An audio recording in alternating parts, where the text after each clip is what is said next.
All right, so this is my presentation on Robin Williams and how his life impacted his acting. Let's get started. Well, let's start with the basics. Who is Robin Williams?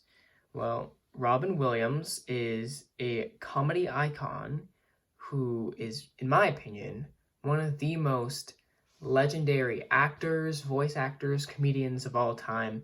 And you may recognize him from movies like Aladdin as the genie, Mrs. Doubtfire, or Good Will Hunting, and a bunch of other things like that.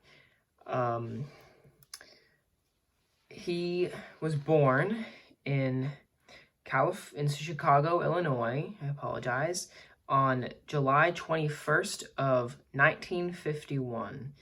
And he was raised there for most of his life until he moved later into California.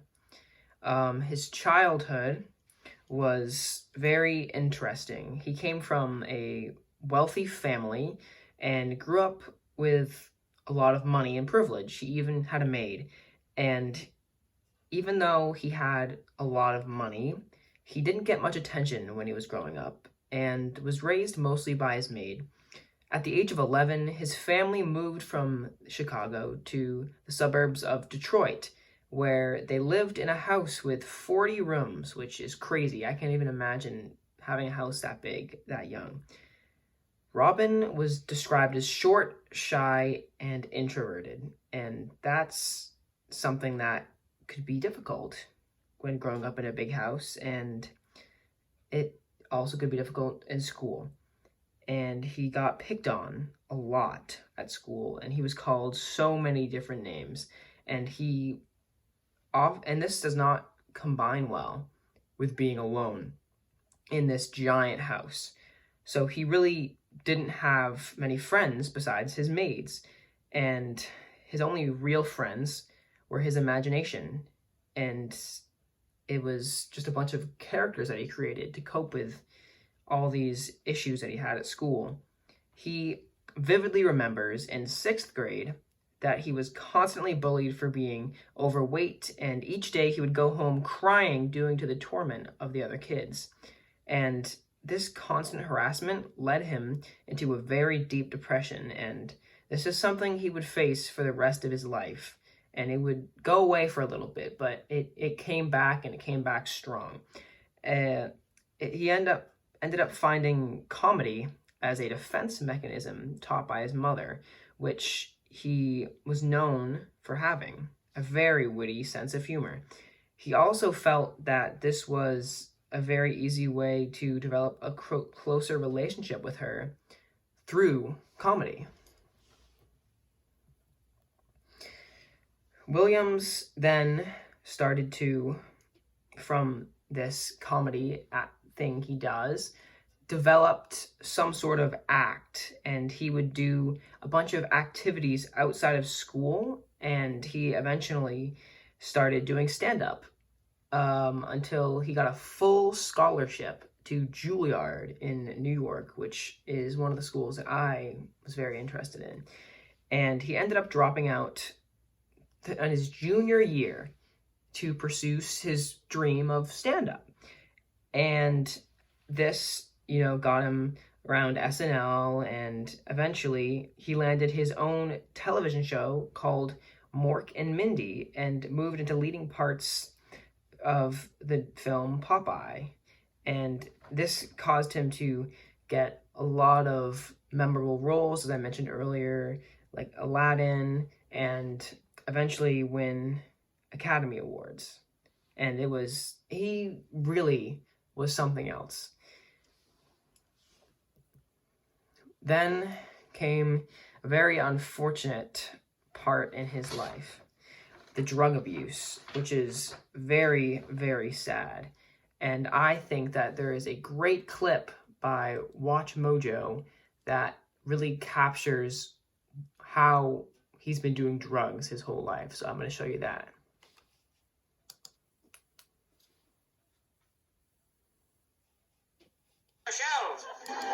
But one thing ran rampant in the comedy.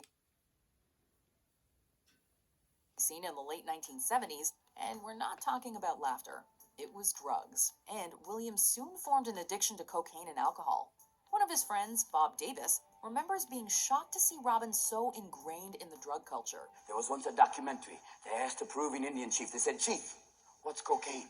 He looked right in the camera and said, "Cocaine is our little gift to the white man for what you did to us." On one occasion, Davis said he watched as a fan holding cocaine on a spoon walked up to Robin, who snorted it without question. Robin also began drinking to come down from the manic coke highs. Mork and Mindy director Howard Storm recalls that Robin would stay out all night taking drugs, drinking, and, quote, screwing everybody in town, and would be, quote, a wreck on set the next day. Even your dog's looking at you like, "You wouldn't believe the shit you said to me last night." Things came to a head in 1982 when Williams' close friend John Belushi died of an overdose after mixing heroin and cocaine, a dangerous concoction known as a speedball. Williams was left particularly devastated by his death, not only because John was his friend, but also because Robin had partied with him earlier that morning. His death had a profound effect on Robin.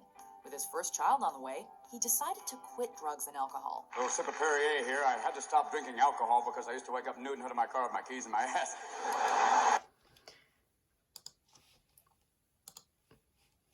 So, this issue was very big, as you can see, for Williams. And this was mainly his, cocaine and alcohol addiction, which combined is horrible. And to imagine someone this happy, or seemingly happy, do all these drugs is truly, truly sad. And there was one comparison that I found that was saying there was the story of this guy who goes to a doctor and he says that he's depressed, and the doctor says, "You should look at Bobo the Clown." And it ended up being that guy was Bobo the Clown. And the moral of the story is that even the most happy seeming people can be depressed, or that the people who seem the most happy are usually the most saddened. And that's when his depression hit. Because when he got to these highs, he was just in the moment, and this really started to take a toll on his body, doing all the drugs, and eventually he had to try and stop. And in the process of this, he rediscovered the depression that he had, and the alcohol and cocaine were ways of coping with that, which is horrible and so saddening, which is why it was very happy for me to see that he started to go to rehab. And his rehab that he went to was this center for alcohol. He stopped cocaine when he was younger. And this center really tried to keep him away from drinking at all. Because he would drink, and he would drink a lot. He would wake up and he wouldn't remember where he was, or he would go in for a filming, like for Mork and Mindy, and the entire crew would say that he'd come in and he would be just completely at a loss. And so what he ended up doing was picking up a new passion, which was biking. And he ended up being very close with the bike shop owner who lived near his house. And there was a quote that they had that said that Robin told this guy that biking is much better of a hobby than cocaine, gives you a better high, and that this basically saved his life. And unfortunately, even though this was a really good step in the right direction for Robin, he ended up relapsing and getting back into alcohol, which there is another clip to see right here that I will also show you that really describes his mental health. addiction treatment. It's possible that Williams returned to alcohol near the end of his life because he was suffering from... Tallulah, come on, the baby's about to leave. It was just an ad, so after this ad, you'll see it. It's just talking about him re-entering the alcohol addiction world. From depression, and that this depression was linked to his failing body. Robin began suffering from a horrible case of Lewy body dementia in late 2013, though it wasn't identified as such until after his death. Look at this. Excessive happiness. Actually says you're excessively happy? And what does that mean? Isn't that good? I gotta fight this. Robin's widow, Susan Schneider, wrote a brilliant and horribly tragic piece called The Terrorist Inside My Husband's Brain that offers a lot of insight into his heartbreaking final days. The early indications of the disease began in October 2013, around the time of Robin and Susan's second wedding anniversary. What year is it? It was brand new. No.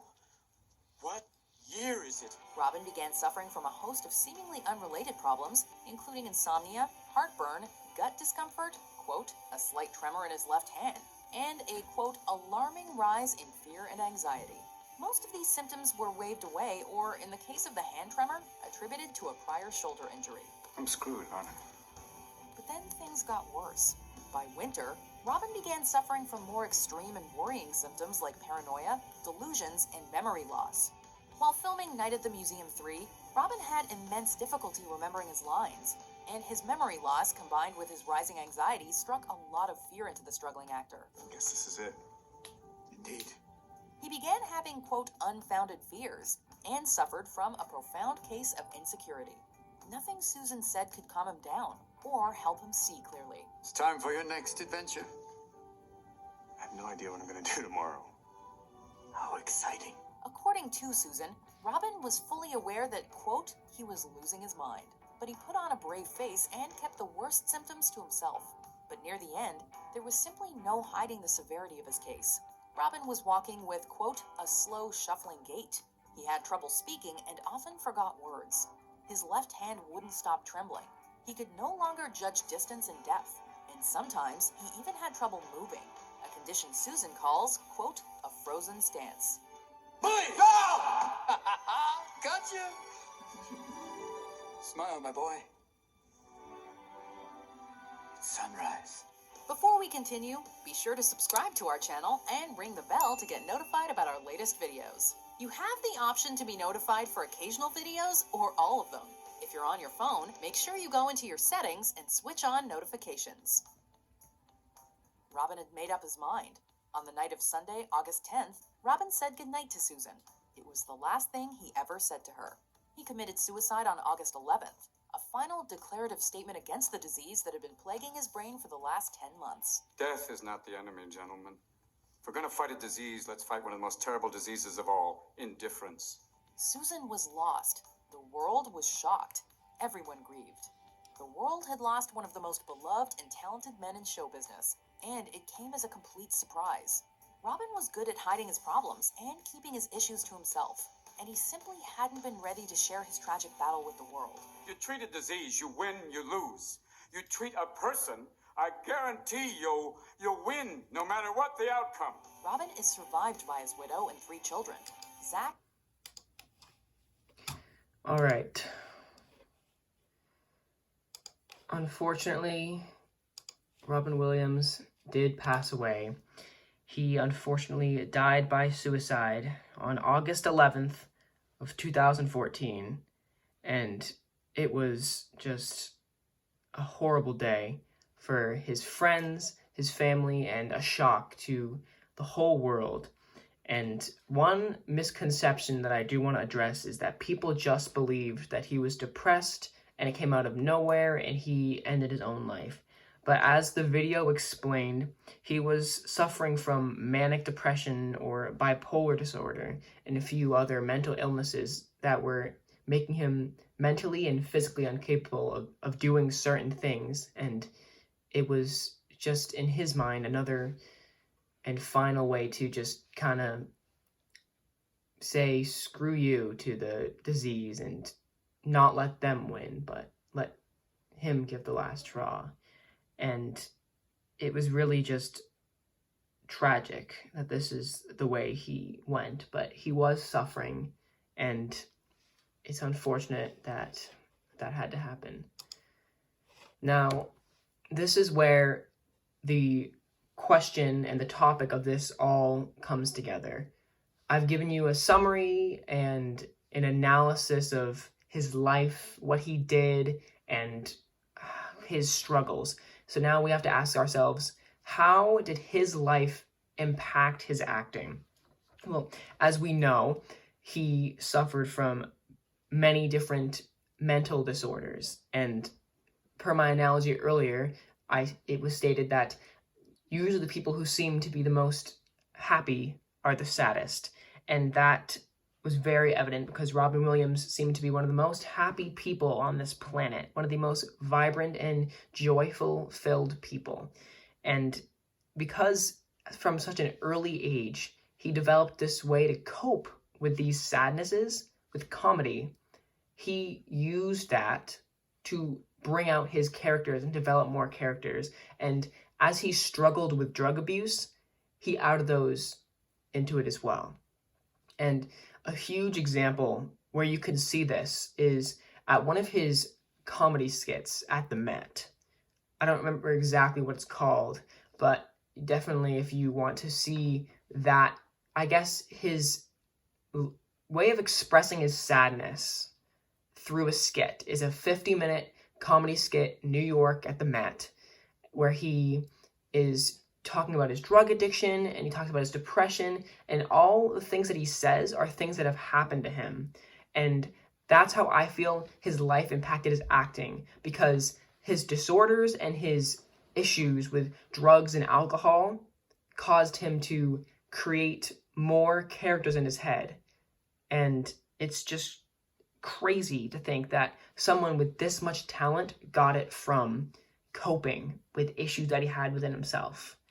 And as much as it saddens me, it inspires me to become a better actor, comedian because of him. Not like him in the mental disorder kind of way, but to be happy and to be myself and to always make sure I'm happy as well as doing the things that I love. And I feel like that's a big takeaway here as well, is that even though he seemed happy, he was struggling almost his entire life. And that's my presentation. I hope you liked it. And I would love to talk about this in person if we ever go back to school.